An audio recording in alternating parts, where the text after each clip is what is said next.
لاعبين، بعكس الأندية الأخرى اللي مكبّلة بالديون، مكبّلة بالقضايا، يتم سداد الديون مباشرة ولا كان عنده أي قضية، وبالتالي صفقاتها ميسّرة وجاهزة وعلى طول، يعني ما تتأخّر على قولهم، بس يطلع اسم اللاعب مباشرة تجد إنه موقّعين معاه ومنهين صفقته، عكس الهلال اللي كان من المفترض وحنا كجمهور رياضي بمختلف الميول توقّع النادي الهلال بحكم الحوكمة الموجودة فيه، بحكم الميزانية الكبيرة اللي أعلنت الموسم الماضي، وأيضًا شهادة الكفاءة المالية اللي حصل عليها نادي الهلال ما عمره تأخر فيها، إنه يكون من أول الأندية اللي تدعم حقيقة بالصفقات وتكون صفقاتها سهلة في التعاقد. لكن ما نشوفه اليوم يخلّينا نتساءل، يعني هل الهلال مستقصد في تأخير الصفقات؟ هل هناك أشياء تدبّر ضد نادي الهلال من المسؤولين عن الاستقطاب؟ هل في أمور تخفى على المشجع الرياضي ما نعلم عنها؟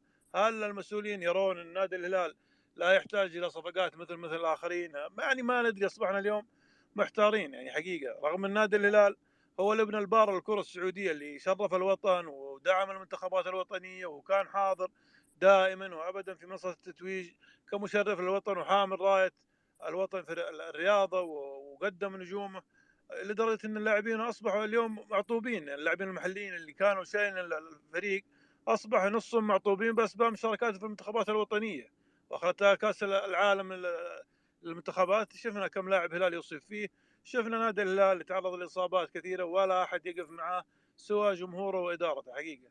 يعني استبشرنا خير بالصندوق، ولكن يبدو اننا اليوم يعني نقول ليت الصندوق ما استقطب على نادينا، وليت ترك النادي لنجومه او رجالاته وجمهوره حتى انهم ياخذون خياراتهم ولا يجلسون تحت منه احد او يجلسون يطالبون احد في الصفقات.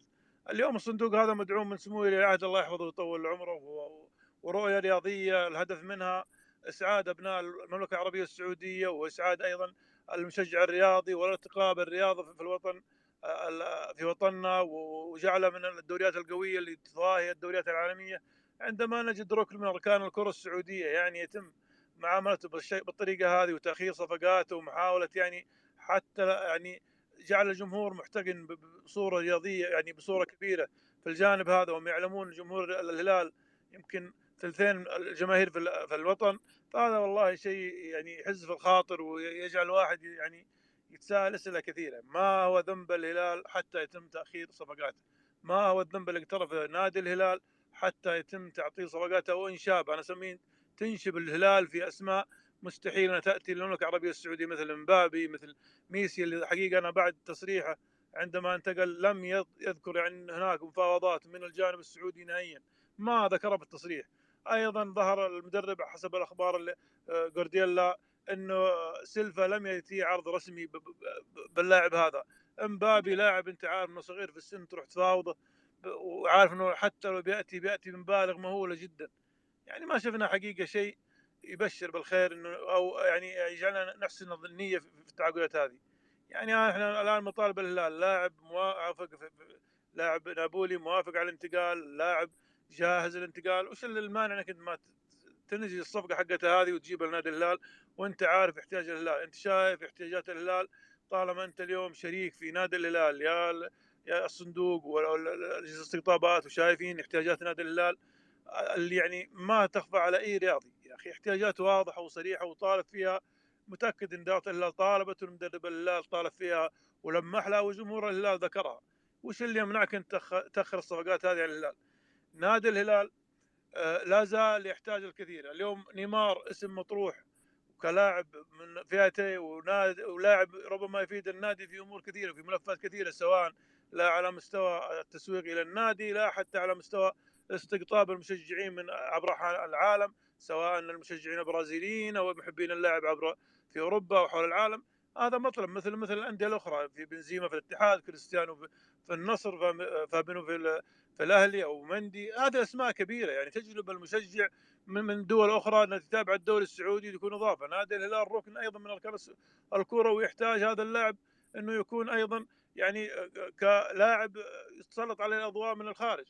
ايضا في حاجه يعني اسماء اخرى غير اللاعب هذا، يعني احنا نحتاج مهاجم، نحتاج صانع لعب، نحتاج ظهير ايسر، نحتاج قلب دفاع، خانات كثيره يحتاجها نادي الهلال. ولكن نقول سارعوا في صفقات الهلال. انا اتمنى انه ما يضطر جمهور الهلال ان يبدا يشكك في جميع المنظومه الرياضيه، وان ياخذ صوره سلبيه عن المسؤولين عن الاستحواذ على الانديه حقيقه.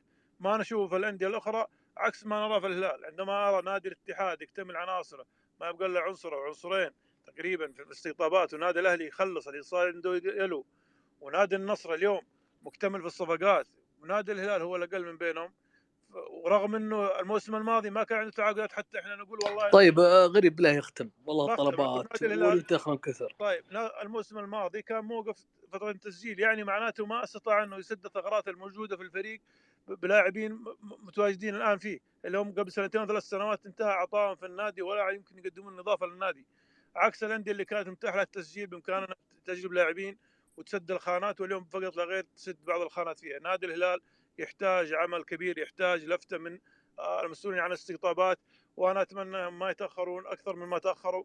فالهلال مقبل على منافسات كبيره ويحتاج الدعم ولا يقل عن الانديه الاخرى. وشكرا لكم جميعا.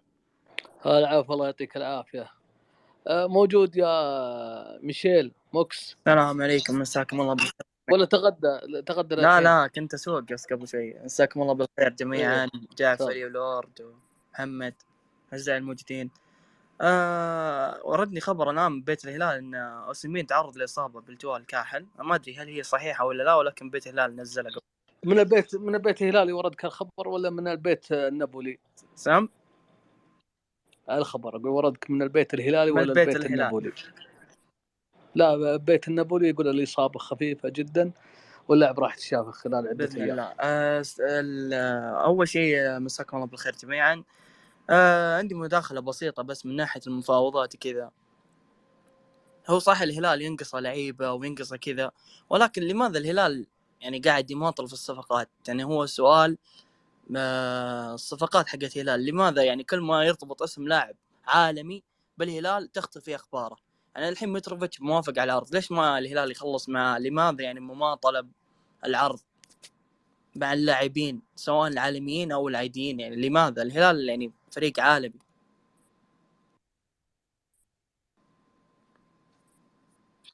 والله نفس السؤال اللي قاعد تقوله نطرح لنا ايام.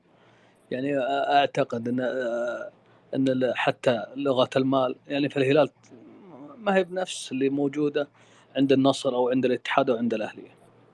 يعني احنا شفنا نادي فولهام كم القيمه اللي طلبها من الهلال ما لبى يعني نفس القيمه اللي طلبها نادي فولهام. ما هو هذه الاجابه اللي انا نشوفنا واضحه، ما غيرها اجابه. صحيح. لا، انا اللي وردني على طريق وردني مهاجم الهلال بمشيئه الله سيصل مساء اليوم او صباح غد باذن وما الله. رايكم بصفقه اسلم؟ والمعلومه راح تكون يعني ان شاء الله صحيحه 80%. وما رايكم بصفقه جو فيليكس؟ يعني انا اشوف انه لاعب يعني راح يقدم مستويات جميله جدا مع الهلال، سواء انه يعني لاعب اساسي في المنتخب البرتقالي ولا لاعب يعني راح يفيد الهلال جدا. انا مستغرب من العالم اللي يقولون لا ما نبيه وكذا، يعني لاعب جدا جميل يعني. جو فيليكس لاعب جوكر ولاعب يلعب طرف يسار، يلعب خلف المهاجم، حتى ممكن يلعب مهاجم وهمي. انا اشوف ان شاء الله باذن الله راح يفيد الهلال اذا انتقال بالكامل ما هو باعاره. لاعب حسب المتداول ممكن ينتقل الهلال اعاره. تمام. وانا اقول ان شاء الله تكون صفقه 3 سنوات، ممكن يلعب الهلال سنتين، سنه الهلال يسوق له يبيع بقيمه كبيره، راح ينفع الهلال ان شاء الله. ان شاء الله، والله يسعدكم يا رب ويوفقكم، واحنا من اكبر الداعمين معاكم واحنا معكم بالروح. حياك الله، بدونكم ولا شيء. جمهور الهلال كله داعم بس للهلال. عندي شيء واحد اذا نقدر نخليه ترند، اللي هو هاشتاج الهلال اذا كان بخير نحن بخير. وين انا وش الهلال انت ملك الهاشتاجات دواسه مرات يا موكس. وين هاشتاج يا موكس؟ دورنا الهاشتاج ده وين هاشتاج جديد؟ وين انت حاطه ولا موجود؟ انا حاطه واخوياي برضو حطيناه. ما شفته والله. طيب بنطرحه فيما بعد. عندنا نيمار مطروح تكفى. طبعا أنا دقيقة بس أنا معترض على هاشتاج ذا بمناسبة تكفى. كلمة تكفى هذه ما لها علاقة أبد. إحنا ما نطلب من لجنة الاستقطاب الحقيقة من جيوبهم شيء، نطلب لاعبين مثل باقي الأندية. طبعا نيمار مطروح تكفى لا يروح الآن ترند الأول.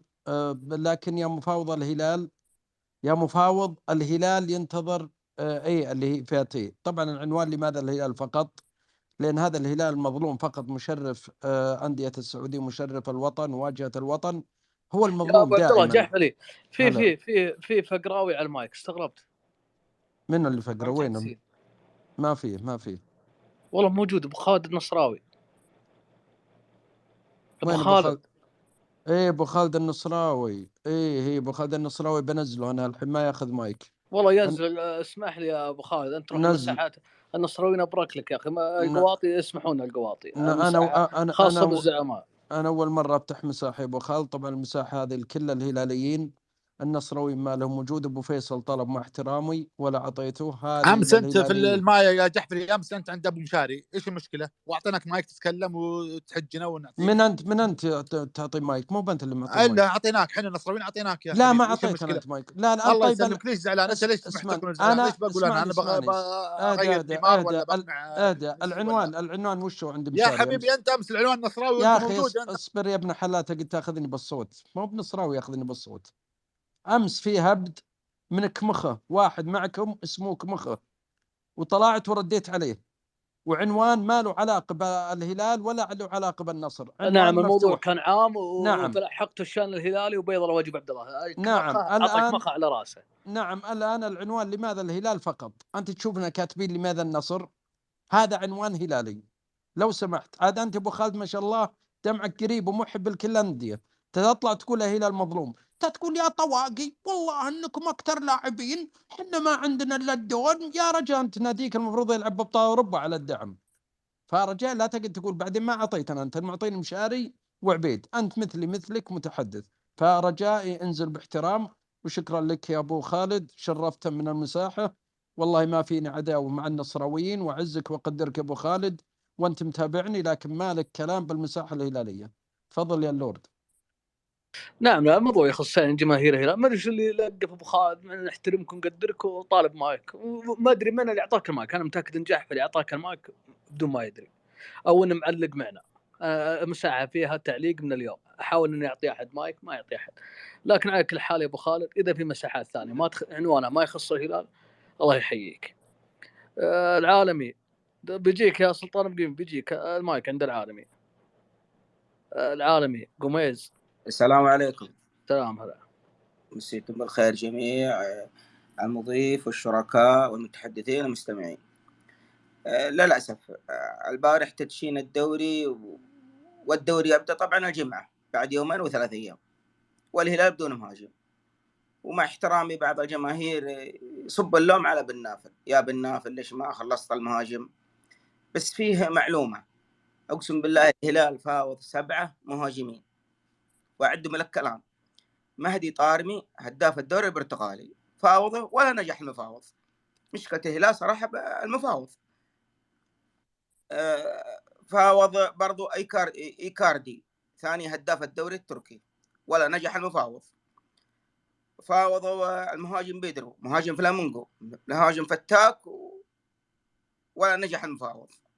الهلال برضو فاوض لوكاكو، كلنا نتذكر. الهلال فاوض امبابي هداف الدوري الفرنسي. الهلال فاوض وسمين. انا اتمنى والله وسمين يجي صراحه، هداف نابولي وهداف الدوري الايطالي وهداف صراحه جلاد، ويذكرني بجوميز. صراحه انا اتمنى المهاجم هذا. واخر شيء متروفتش عاد يماطلون فيه بكره بعد بكره علشان البطوله العربيه تنتهي، يمكن بعد البطوله العربيه علشان لا يلعب في النهائي. انا اشكوك كلها تقول كذا. يمكن متروفتش اليومين الجايه ولا ال3 أيام الجايه يجي بعد نهايه البطوله العربيه. اقول اقسم بالله اللي يحصل للهلال هذا شيء غير طبيعي، وصراحه تعبنا مع لجنه الاستقطاب هذه. اقسم بالله تعب الجمهور الهلالي وضغطوا الجمهور الهلالي. وش يقول وش يبغى الجماهير الهلاليه؟ تبغى مساواتنا بالنصر والاهلي. ترى النصر جاب لعيبه اقسم بالله مو بسيطين، ولعيبه على مستوى العالم، من افضل 100 لاعب في العالم عند النصر. متروفتش بزروفتش شو اسمه هذا لاعب كرواتي نسيت اسمه، اقسم بالله محور فتاك عالمي. فوفانا، ماني، كريستيانو، يعني ما هو معقول تسحبوا على الهلال؟ يعني الهلال نادي سعودي، الهلال الاول كل شيء ما عدا الصفقات. وانا اتمنى من جماهير الهلال انها تطالب وزير الرياضه الشاب الملهم هذا صراحه يشوف انه حل في لجنه الاستقطاب، وانا اتوقع انه بينصف الهلال. يعني تاخير غير طبيعي يا عالم. الدوري باقي عليه 3 أيام، الدوري يبدا الجمعه، الاهلي يتوقع يلعب مع الحزم والهلال بدون مهاجم. ما يصير الكلام هذا اقسم بالله. والف شكر يا المضيف وابو عبد الله المتحدثين والشركاء، ونعطي المجال لغيرنا. الله يعطيكم العافيه. الله يعطيك العافيه. تفضل يا سلطان قمي. السلام عليكم ورحمة الله وبركاته، مساكم الله بالخير. جحفلي، محمد عبد الله، اللورد، الجميع، كبير آسيا، محمد، الجميع والله كلهم باسمه.